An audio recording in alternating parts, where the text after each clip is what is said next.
사무엘상 16장 14절에서 마지막 23절까지 말씀 한 절씩 교훈합니다. 여호와의 영이 사울에게서 떠나고 여호와께서 부리시는 악령이 그를 번뇌하게 한지라.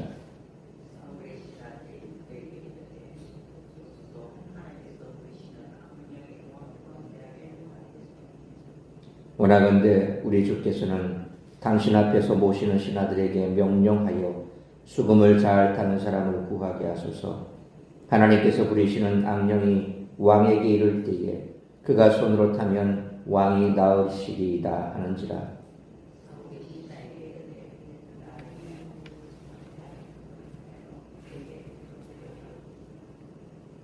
소년 중 한 사람이 대답하여 이르되 내가 베들레헴 사람 이새의 아들을 본즉 수금을 탈 줄 알고 용기와 무용과 구변이 있는 준수한 자라. 여호와께서 그와 함께 계시더이다 하더라.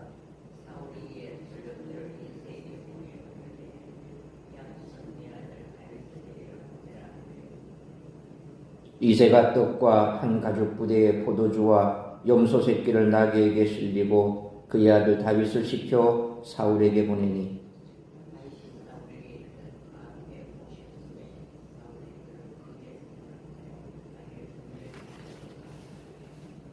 또 사울이 이새에게 사람을 보내어 이르되 원하건대 다윗을 내 앞에 모셔 소개하라. 그가 내게 은총을 얻었느니라 하니라. 하나님께서 부리시는 악령이 사울에게 이를 때에 다윗이 수금을 들고 와서 손으로 탄즉 사울이 상쾌하여 낫고 악령이 그에게서 떠나더라. 아멘. 오늘 본문에서 사울과 다윗의 첫 대면을 소개합니다. 이 둘의 만남은 악령에 시달리는 사울을 치료하려는 목적이 계기가 되었습니다.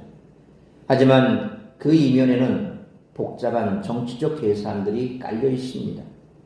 앞선 본문에서 볼 수 있듯이 사무엘은 이새가 있는 자리에서 사울을 대신할 새로운 왕으로 다윗에게 기름을 부었습니다.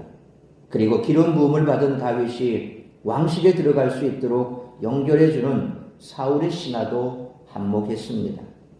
이들은 모두 사울의 왕권을 이을 새로운 왕을 세우려는 계획을 하나씩 수행해 가고 있었습니다. 한편 사울은 그 나름대로 정치적 계산을 했을 것입니다. 사무엘과 결별한 상황에서 유력한 유다 지파의 가문과 손을 잡는 것은 분명 새로운 국면을 여는 계기가 될 것입니다. 사울은 그런 점에서 한 번도 보지 못했던 다윗을 보자마자 자기 무기를 드는 측근으로 삼았습니다. 다윗의 어떤 점이 마음에 들었는지조차 설명하지 않아 이 행보의 정치적 목적이 무엇인지 추측하게 합니다. 흥미로운 것은 이 모든 일 가운데 다윗의 반응이 전혀 기록되어 있지 않다는 점입니다. 다윗의 마음가짐을 추측하는 것은 독자들의 몫입니다. 본문에서는 다윗이 이 모든 정치적 계산법에 개입되어 있지 않음을 분명히 암시합니다. 그러므로 본문에서 묘사된 다윗은 하나님의 선택에 순종하고 그분의 영에 따르는 초심에 충실한 모습을 보이고 있습니다. 바로 이 모습을 당시 독자들이나 오늘날 우리들은 유의해서 새겨야 할 필요가 있는 줄 믿습니다. 외적으로 여전히 이스라엘의 왕은 사울입니다. 하지만 오늘 본문은 다윗이 사무엘을 통해 기름 부음을 받은 즉시 이스라엘 왕의 역할을 시작했고 하나님은 사울이 아니라 다윗을 통해 이스라엘을 통치하기 시작하셨음을 보여줍니다. 따라서 이와 같은 오늘 본문의 말씀을 통해서 우리들이 깨달아야 할 것은 첫째로 14절로 16절 말씀처럼 여호와의 영이 떠난 자리를 사탄이 꿰차게 된다는 것입니다. 사무엘서는 누가 이스라엘의 왕인가? 라는 질문에 여호와의 영이 함께하는 자라는 답을 줍니다. 아무리 왕의 복장을 갖추고 왕좌에 앉아 있어도 여호와의 영이 떠나시면 이스라엘의 왕이라고 할 수 없습니다. 14절 말씀처럼 사울에게는 이미 여호와의 영이 떠나셨고 오히려 악령이 그에게 임해 그를 번뇌하게 했습니다. 하나님이 이렇게 악령까지 사용하신 이유는 15절 말씀처럼 신하들이 그 사실을 알고 이에 대한 대책을 강구하게 하기 위함이었습니다. 왜냐하면 16절 말씀처럼 사울이 수금을 잘 타는 사람을 구하는 계기는 신하들의 조언 때문이었기 때문입니다. 이는 주목할 만한 일인데 지금까지 이스라엘은 신하들이 사울의 명령을 따르는 방식으로 통치되었지만 이제는 신하들에 의해 사울에게 임한 악령을 쫓아낼 자가 임명되었기 때문입니다. 이스라엘 왕 사울은 자기 신변에 관한 일 하나 스스로 해결하지 못하는 무력한 모습을 보입니다. 여호와의 영이 떠나면 나라를 다스리기는커녕 자기 몸도 다스릴 수 없게 된다는 것입니다. 그러므로 여호와의 영 곧 성령이 떠난 자리를 사탄이 꿰차게 되어 영적 전투에서 승리할 수 없게 됨을 기억하고 늘 성령 충만을 구하는 우리 모두가 되시기를 축원합니다. 두 번째로 17절로 20절 말씀처럼 하나님이 함께하는 자가 하나님의 형통을 체험한다는 것입니다. 17절 말씀처럼 사울은 신하들의 말을 듣고 수금을 잘 타는 자를 구해오라고 명하는데 한 사람이 다윗을 추천했습니다. 그는 특히 다윗에 대해 18절 말씀처럼 용기와 무용과 구변이 있는 준수한 자라고 설명하는데 여기서 무용으로 번역된 히브리어 이시 밀하라 일비시 밀하마라고 하는 말은 직역하면 전쟁의 사람이라는 뜻입니다. 뿐만 아니라 여호와께서 그와 함께 계신다라고 평가하는데 사실 용기와 무용과 구변이 있는 준수한 자 그리고 여호와께서 함께하는 자 이는 누굴 뜻합니까? 바로 왕의 자격을 뜻합니다. 그러니까 사울에게 있어서는 이미 왕의 자격이 상실되어 버렸습니다. 그런데 신하가 추천한 그 다윗은 신하의 말 그대로 왕이 될 만한 자격이 있는 사람이죠. 그러니까 바로 다윗이 왕이다라는 것을 은연중에 그렇게 신하의 입을 통해서 표현해내고 있습니다.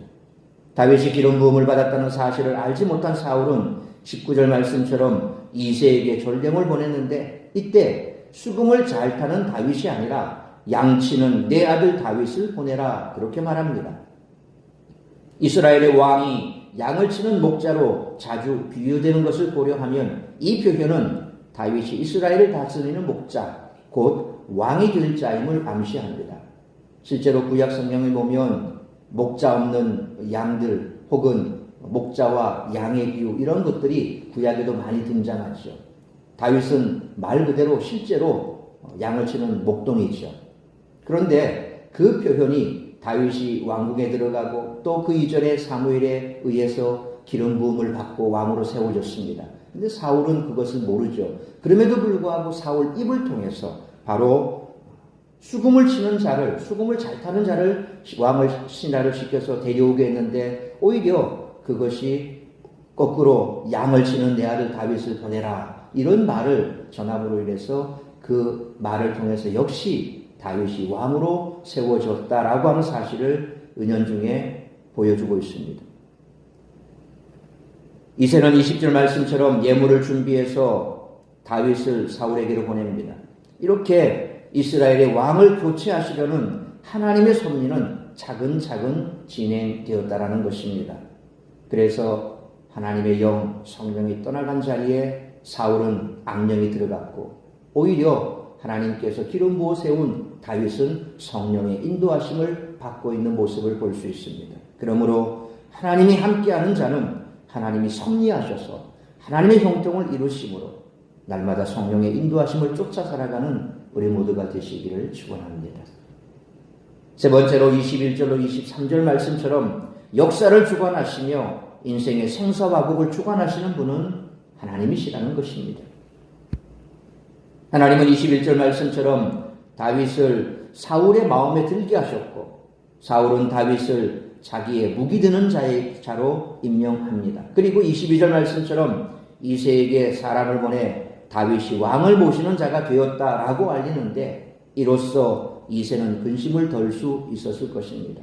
왜냐하면 목동을 데려오라 그랬으니까 양을 치는 목동을 데려오라 그랬으니까 도대체 다윗이 왕궁에 들어가서 뭘 할까 참 의심스럽죠. 그런데 그 의심스러운 소위 사무엘에게 분명히 모은 가족들이 다 있고 또 그 베들레헴 사람들까지, 유력한 사람들까지 모아놓고 다윗에게 기름을 부었는데 웬걸 사울 왕이 찾는다고 했는데 도대체 목동을 구한다니 이게 무슨 말인가? 사무엘이 왜 다윗에게 기름을 부었을까? 참 여러 가지 만감이 교체했을 것입니다. 그런데 신하들을 보내서 생각지도 않았던 바로 다윗이 이새에게 있어서 얼마나 중요한, 사울에게 얼마나 중요한가, 왕을 모시는 자가 되었다. 목동이 아니라 왕을 모시는 자가 되었다라는 그 말 한마디에 하나님께서 틀림없이 다윗을 왕으로 세우려고 하시는가 보다라는 그 뜻을 파악하고 안심할 수 있었게 됐죠. 이런 사울에게 임한 악령을 제어할 수 있는 수금 용주자를 구한 것에 불과해 보이지만 하나님은 이로써 다윗이 왕의 직무를 시작하게 하셨다는 것을 암시합니다. 23절 말씀처럼 하나님이 부리시는 악령이 사울을 괴롭힐 때 다윗이 수금을 들고 연주하면 악령이 떠나는 일이 벌어지는 것이죠. 겉으로 보면 여전히 사울이 이스라엘의 왕이고 다윗은 사울의 신하에 불과하지만 하나님의 눈에는 사울 위에 다윗이 있었던 것입니다. 이처럼 하나님이 함께 하시는 자는 겉으로 보기에는 평범해 보일 수 있지만 실제로는 하나님의 주권 아래 역사를 주관하는 일을 감당하고 있음을 알 수 있습니다. 우리가 주님과 동행할 때 이런 영광이 주어지는 줄 믿으시길 바랍니다.